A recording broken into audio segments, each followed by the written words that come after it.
sorry for the long absence, but as you can see, I'm at my brand new place. It's a lot bigger, and I really hope you guys don't hear the echo. But yeah, I still haven't stuck the wallpapers on yet, so you guys are going to live with this plain old curtain as a background for now. But I wanted to get a video out as soon as possible, and I originally wanted to do Shokugeki soup de poisson ramen, the really violet rich flavor one. I always wanted to try that.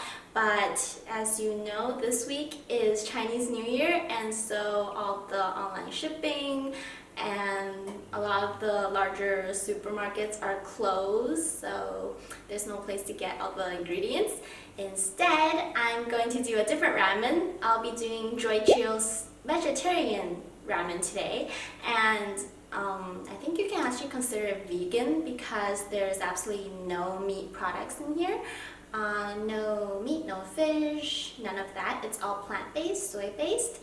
And so if you're vegetarian, this will definitely be a good dish for you to try. It's very flavorful and not really creamy rich either, but it has that rich taste, I guess you can call it. But yeah, if you like to see more anime recipes like this one, don't forget to like and subscribe for more. And so let's get started. Starting out, let's make the vegetarian soup stock.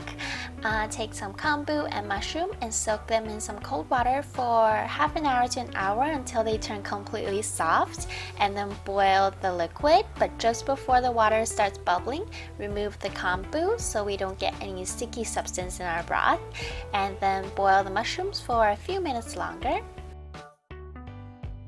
Remove the mushrooms and set the broth aside for now. The extras you can use for other soup bases. Next, let's prepare all the toppings for the ramen. The lotus root, I didn't remove the peel, I just scrubbed it clean and then slice it into really thin slices. The Indonesian delicacy, tempeh or tempeh, however you call it, is not readily available here, but I found a close substitute. It's dried tofu, dehydrated tofu. It's very similar, but the processing is a little different, so the taste, I guess, is a little off, but it looks very similar, so I'm going to use this instead and cut it into 1/2 centimeter slices. Next, we are going to start deep frying. First is the lotus roots, and start frying them until they turn nice, crispy, golden brown. Same thing with the burdock root, deep fry until it turns nice and crispy, and then in the remainder amount of oil, stir fry the sliced carrots until they turn soft.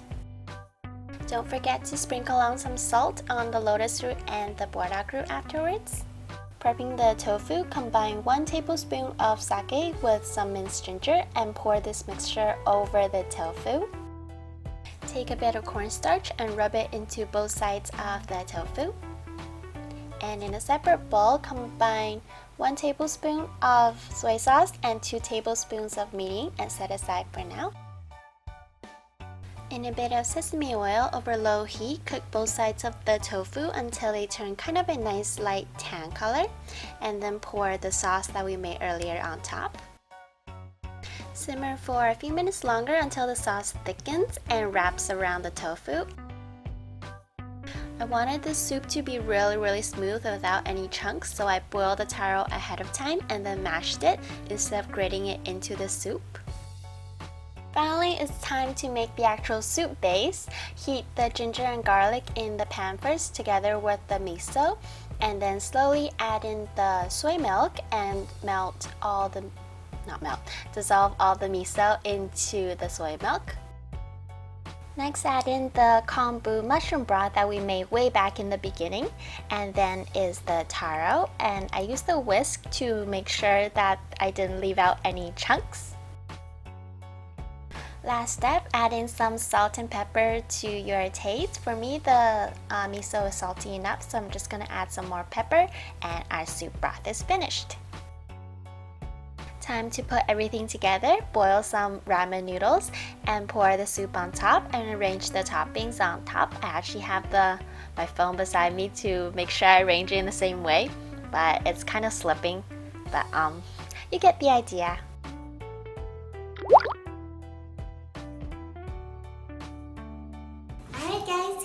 my really big bowl of ramen. Oh my goodness, I don't know if I can finish this, but it smells like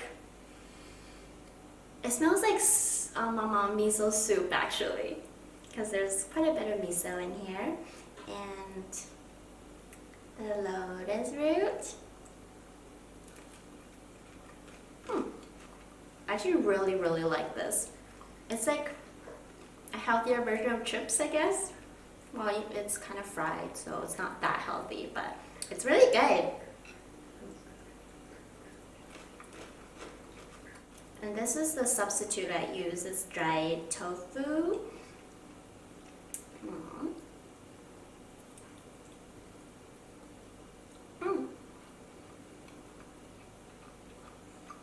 This is really good too.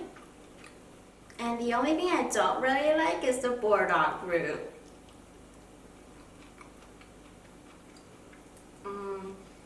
I don't really fancy the taste. It's a really odd taste. But finally, let's move on to the ramen. So white and creamy.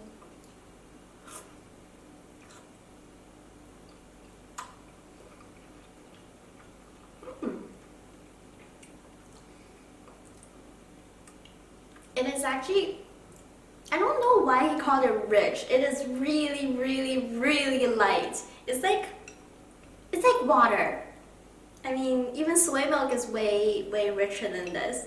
Alright guys, that is it for this week. I really hope you guys enjoyed this recipe.